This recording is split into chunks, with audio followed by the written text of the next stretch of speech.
대부분의 위인전기들을 보면 한 인물을 칭송하고 또 그 인물을 통해서 교훈을 삼는 것으로 끝이 납니다.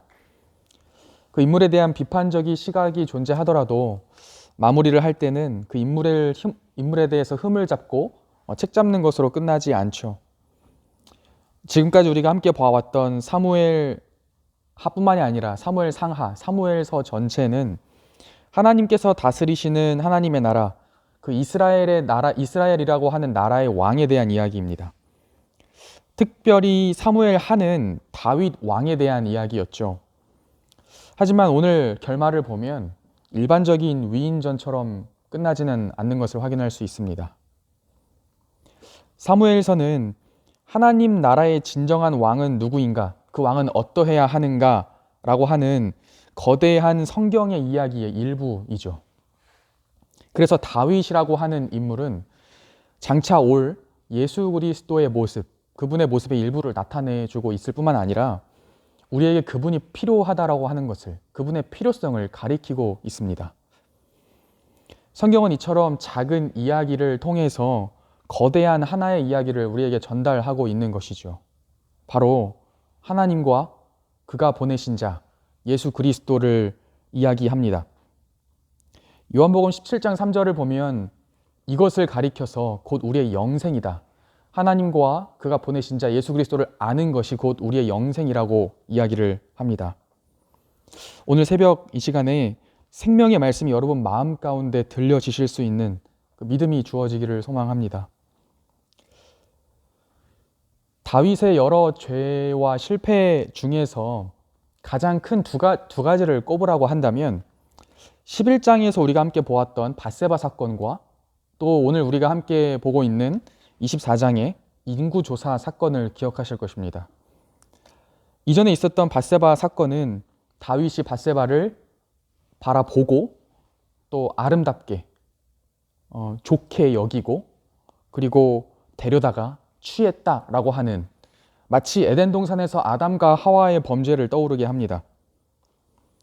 오늘 인구조사 사건을 보셔서 알겠지만 오늘 이 사건은 마치 이스라엘 백성들이 가데스 바네아라고 하는 곳에서 가나안 땅을 주겠다라고 약속하신 그 하나님께서 자신들과 함께함을 신뢰하지 못하고 하나님의 크심과 하나님의 강하신 능력이 아니라 그 가나안 거민들의 크기와 힘에 압도되었던 그 죄를, 정탐꾼들의 죄를 떠오르게 하죠. 사무엘서는 위대한 왕의 다윗의 마지막을 기록하면서 마치 그의 마지막이 아담과 그리고 이스라엘의 실패와 같은 것으로 기록을 하고 있습니다. 마치 이스라엘을 밝게 비추고 있었던 등불이 희미해져만 가는 것 같은 그러한 것처럼 끝이 나죠. 하나님 나라의 미래가 어두운 것처럼 보입니다. 하지만 오늘 이렇게 사무엘서가 끝내는 데에는 사실 그 의도가, 그 중요한 목적이 한 가지가 있습니다. 그 이유에 대해서 오늘 저와 여러분에게 성경은 전달하고 싶은 그 메시지를 전달하고 있습니다. 오늘 그것을 본문을 통해서 함께 보았으면 좋겠습니다. 오늘 본문 1절에 보시면 여호와께서 이스라엘을 치려고 다윗을 격동시키셨다라고 기록을 합니다. 여기서 우리의 질문이 한 가지 발생하죠. 하나님은 그러면 인간의 죄를 부추기시는가? 라고 하는 질문이 발생합니다.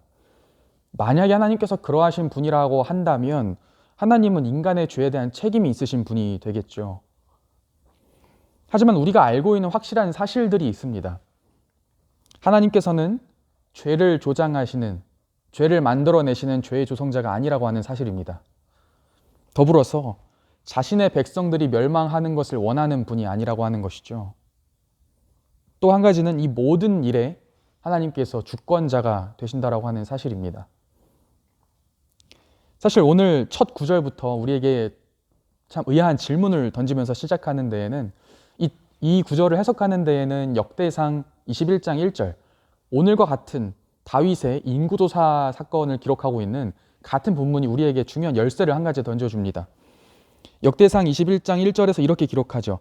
사탄이 일어나서 이스라엘을 대적하려고 다윗을 충동해서 인구조사를 하게 했다. 주어가 여호와에서 사탄으로 바뀝니다. 또 한 번 우리에게 딜레마가 발생합니다. 그러면 이것은 하나님께서 하신 것인가? 아니면 사탄이 한 일인가? 모든 성경이 하나님의 말씀이라면 이 두 가지 사실 또한 정확하고 무오한, 틀리지 않은, 맞는 말이 되겠죠. 이 두 가지 사실을 통해서 우리가 유추해 볼 수 있는 한 가지 중요한 진리는 하나님께서 사탄으로 하여금 다윗을 시험하도록 허용하셨다라고 하는 사실입니다. 마치 사탄이 하나님께 욥을 시험하게 했던 것처럼, 해달라고 했던 것처럼 오늘 본문에서도 하나님께서 사탄이 다윗을 시험하도록 허용했던 것이죠. 하지만 그 결과는 다윗이 그 시험을 이기지 못하고 하나님 앞에 범죄하는 장면입니다. 다윗의 죄는 인구조사를 실시했던 것이었죠. 9개월에 걸쳐서 이스라엘, 통일 왕국 이스라엘의 최북단 단에서부터 최남단에 있는 브엘세바까지 칼을 뺄 수 있는 온 이스라엘 백성들의 수를 집계합니다. 인구조사의 목적은 당연히 간단하겠죠. 전쟁을 수행할 수 있는 군사를 징집하기 위한 것이었습니다. 이것을 다른 말로 하면 하나님을 신뢰하지 않고 자신이 가진 것을 신뢰했다라고 하는 것이죠. 골리앗을 바라보면서 여호와의 구원하심이 칼과 창에 있지 않다. 전쟁은 여호와께 속한 것이다라고 외쳤던 하나님의 용감했던 용사 다윗의 모습은 더 이상 보이지 않습니다. 전쟁의 승리와 국가의 성패가 하나님을 신뢰하고 그분을 의지하는 것에 달려있는 것이 아니라 군사력, 다시 말해 우리 손에 많고 적음에 달려있다라고 하는 것, 그 고백과 다름이 없는 것이죠.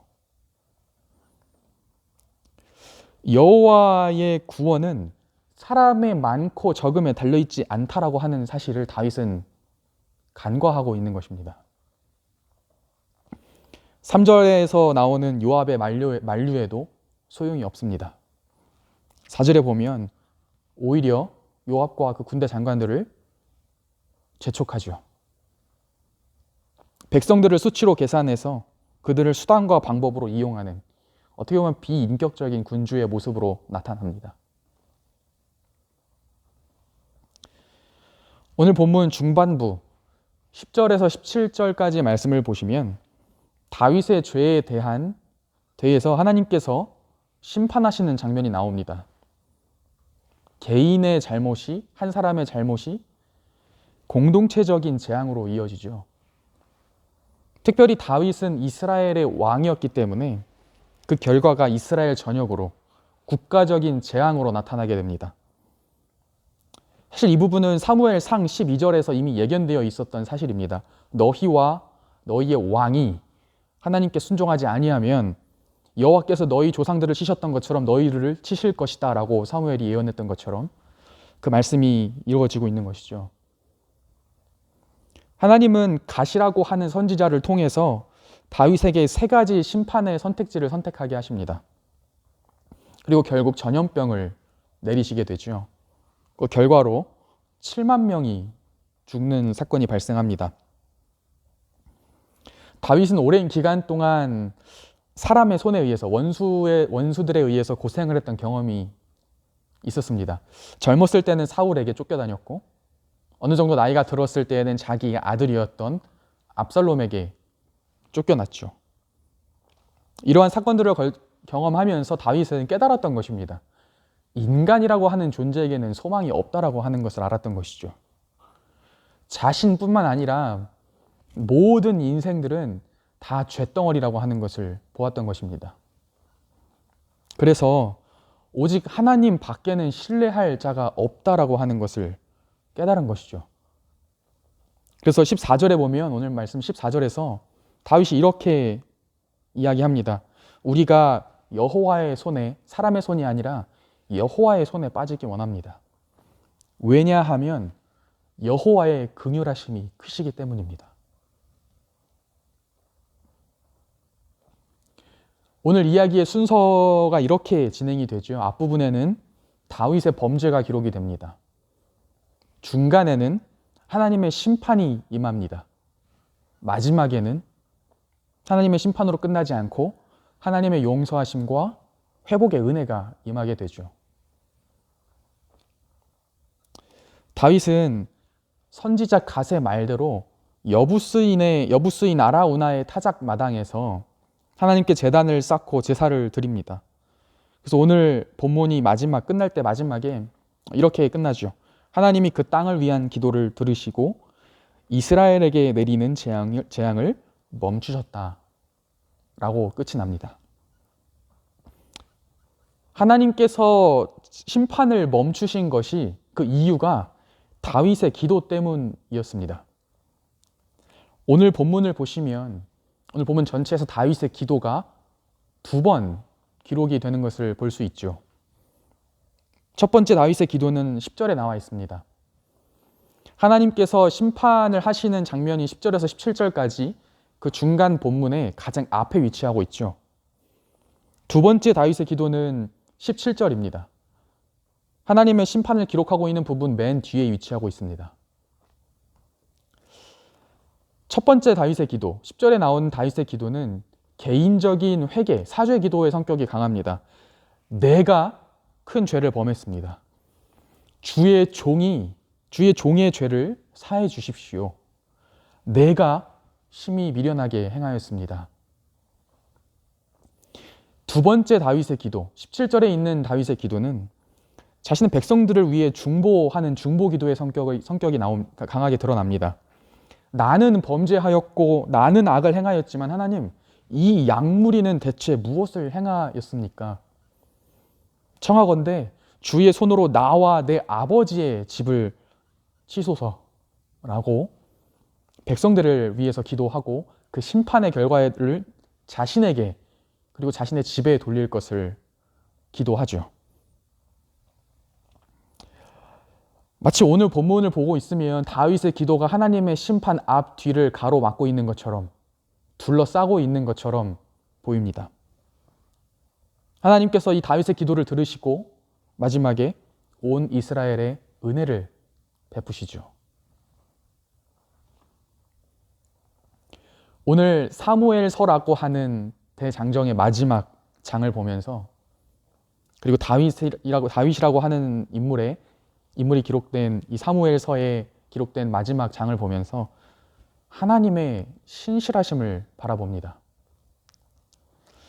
다윗의 인생을 우리가 쭉 보았지만 다윗이 항상 하나님 앞에 순종했던 것은 아니었습니다. 빈번히 실패하는 한 사람에 불과했죠. 근데 다윗은 그때마다 하나님을 찾습니다. 하나님을 찾는다라고 하는 것은 하나님께 의존했다라고 하는 것을 의미하죠. 하나님이 어떠하신 분이다라고 하는 그 사실에 다윗이 안식을 했다라고 하는 것입니다.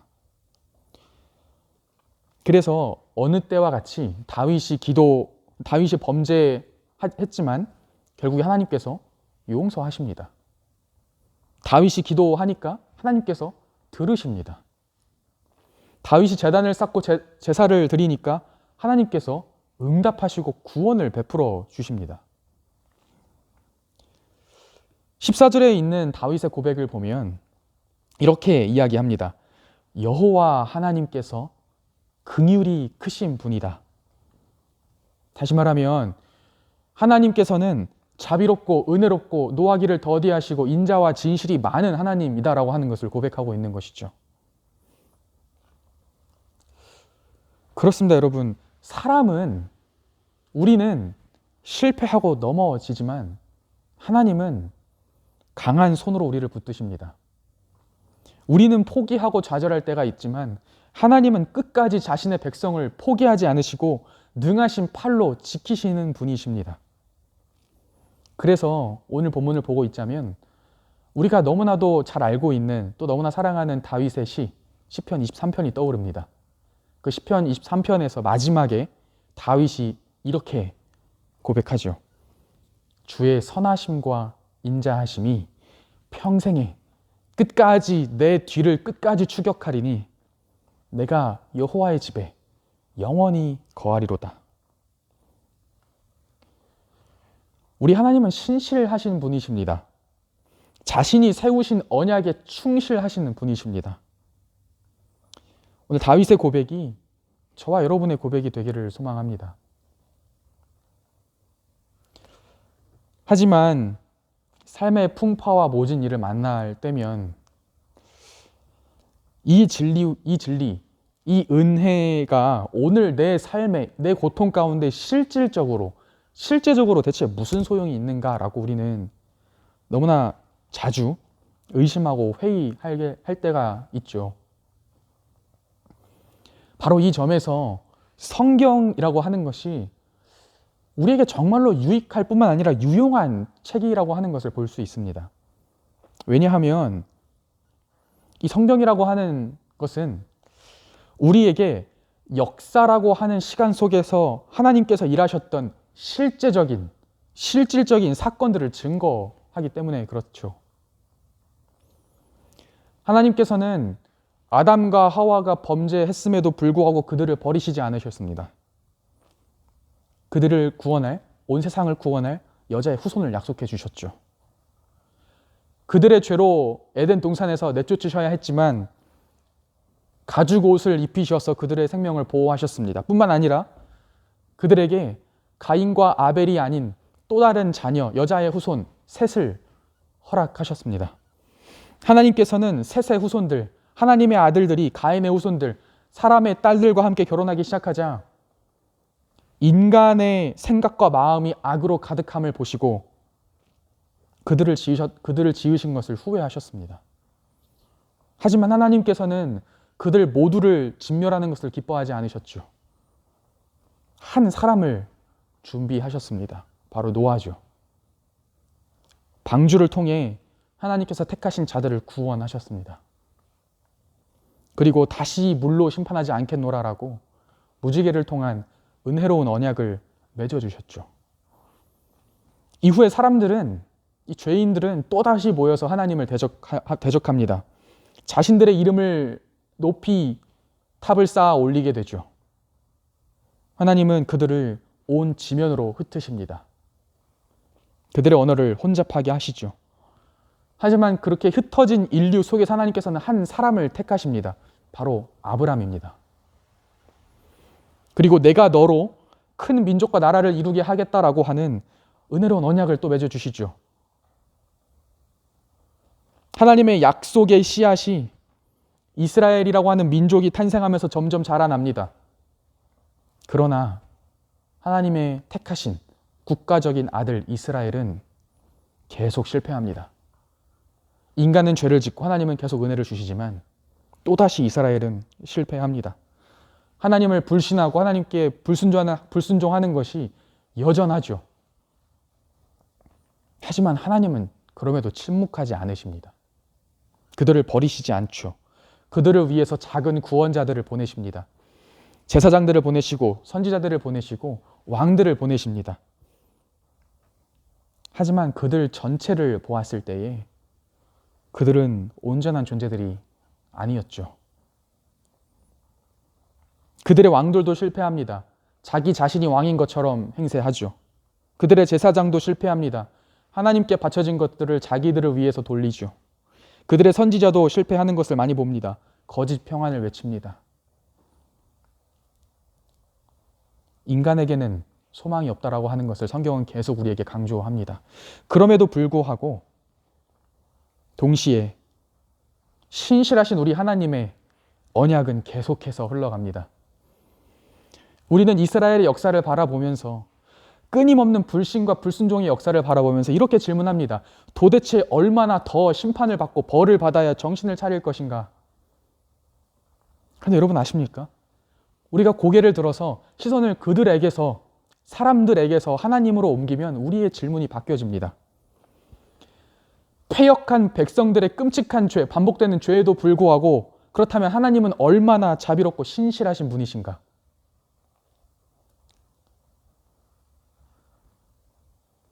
사무엘서 전체가 여러분 맨 처음에 어떻게 시작하시는지 잘 아시죠? 사무엘상 1장의 배경은 이렇게 시작합니다. 매년마다 실로라고 하는 곳에 있는 하나님의 장막으로 올라가는 한 쌍의 부부 이야기로 시작하죠. 그리고 실로라고 하는 곳에서 하나님의 신실하심에 의존하는 한 임신하지 못하는 불임 여인 한나의 기도로 시작을 합니다. 이제 그 이야기가 결말을 맺으면서 예루살렘이라고 하는 곳에서 자신의 죄로 인해 괴로워하는, 하나님의 신실하심만 의존하는 한 왕의 기도로 끝이 납니다. 근데 여러분, 놀라운 사실이 있습니다. 오늘 사무엘하 마지막 24장의 배경이 되는 아라우나의 타작 마당이 열왕기 상해에 들어가게 되면 바로 다음에 있는 책이죠. 이후에 솔로몬이 짓게 될 영광스러운 하나님의 성전의 터가 됩니다. 사람은 죄를 짓지만 하나님은 계속해서 은혜를 베푸십니다. 사무엘서가 다윗의 실패로 끝을 맺는 이유가 있습니다. 아까도 말씀드렸죠. 성경이 우리에게 중요한 메시지를 던지고 있습니다. 사람은 실패하지만 하나님께서는 실패하지 않으신다라고 하는 것입니다. 사람은 실수하고 죄가 많으나 하나님께서는 실수하지 않으시고 은혜로 가득하신 분이라고 하는 것입니다. 자신의 백성들을 밝힐 등불이 아직 꺼지지 않았다라고 하는 것을, 여전히 자신의 백성들에게 소망이 있음을 우리에게 가르쳐주고 있습니다. 오늘 저와 여러분은 이 말씀을 보면서 다윗의 범죄와 기도를 통해서 하나님께서 자신들의 백성들에게 보내신 최종적이고 궁극적인 왕, 영원하신 아들 예수 그리스도가 필요함과 또 그분이 어떠하신 분인가를 우리는 바라봅니다. 그분께서는 여자에게서 나셨으나 죄는 없으셨던 분이십니다. 율법 아래 나셨지만 모든 하나님의 율법이 요구하는 바에 완벽하게 순종하셨습니다. 예수님께서는 아담의 시험을 광야에서 하나님의 말씀으로 거뜬히 승리하셨습니다. 아담이 실패했던 것, 온 이스라엘이 실패했던 것을 온전한 자신의 순종으로 이루셨습니다. 하나님의 진노의 심판 앞에 서서 저와 여러분을 위해 하나님의 심판과 저주를 감싸 안으시고 십자가에 달려 죽으셨습니다. 자신의 죽으심과 부활하심으로 율법 아래에 있는 저와 여러분을 건져내신 것이죠. 거기서 멈추시지 않고 자신의 영, 성령을 우리 마음 가운데 보내사 우리로 하여금 이렇게 외치게 하십니다. 하나님을 향하여 아빠, 아버지.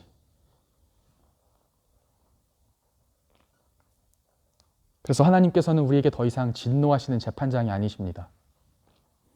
자신의 아들 예수 그리스도 안에 있는 우리에게는 선하시고 인자하신 아버지가 되시는 것이죠. 사람이 할 수 없는 것을 하나님은 하십니다. 사람에게 불가능한 것을 우리 주님은 다 이루셨습니다. 우리는 예수 그리스도 안에 맺으신 하나님의 새 언약으로 인해서 하나님의 언약 백성이 된 것이죠. 이 언약은 우리의 어떠함에 의해서 결코 폐하여지지 않는 언약입니다. 왜냐하면 이 언약은 예수 그리스도의 공로로 맺어진, 우리의 공로가 아닌 예수 그리스도께서 하신 일로 인해서 맺어진 영원한 은혜의 언약이기 때문에 그렇습니다. 그래서 사망이나 생명이나 천사들이나 권세자들이나 현재일이나 장래일이나 능력이나 기품이나 높음이나 다른 어떤 피조물이라도 우리를 우리 주 예수 그리스도 예수 안에 있는 하나님의 사랑에서 결코 끊어낼 수 없는 것이지요.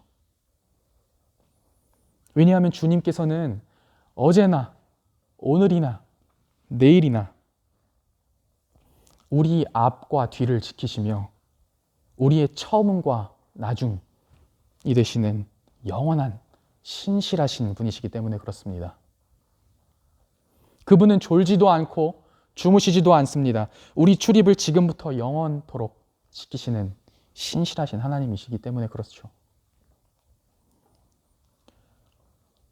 그래서 우리가 의지해야 할 것은 물론 괴로운 일들도 많이 있습니다. 인정하고 싶지 않을 때도 있죠. 하지만 우리가 의지해야 할 것은, 끝까지 붙들어야 할 것은 우리의 수중에 많고 적음이 아닙니다. 나 자신의 믿음에 많고 적음이 아니죠. 우리가 끝까지 의지하고 신뢰해야 할 것은 끝까지 우리를 지키시는 하나님의 사랑입니다. 우리를 위해 항상 중보하며 도우시며 지키시는 예수 그리스도의 신실하심입니다.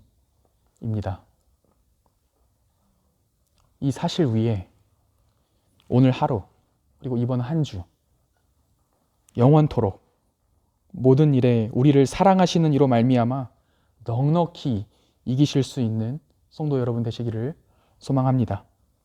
함께 기도하겠습니다. 지금도 살아계시며 우리를 끝까지 포기하지 않으시는 아버지 하나님 감사합니다. 우리의 어떠함 때문이 아니라 하나님께서 우리를 너무나 사랑하셔서 보내신 그 예수 그리스도의 완벽하신 순종과 무흠하신 그분으로 말미암아 우리가 하나님의 영원한 언약 속에 있음을 고백합니다. 하나님, 우리가 어떠한 존재인지를 잘 기억하며 우리가 이 땅 가운데의 나그네의 삶을 살아가며 어떠한 것을 바라보아야 할지 하나님, 우리 마음 가운데 우리가 믿음을 잘 지킬 수 있도록 인도하여 주시옵소서. 그 예수 그리스도만이 우리의 소망 되심을, 그분께서 다시 오셔서 우리의 모든 눈에서 눈물을 닦아주실 것을 우리가 믿으며 신뢰하며 확신하며 오늘 하루의 삶도 잘 감당해 나갈 수 있도록 하나님 함께하여 주시옵소서. 감사하며 예수님의 이름으로 기도드립니다. 아멘.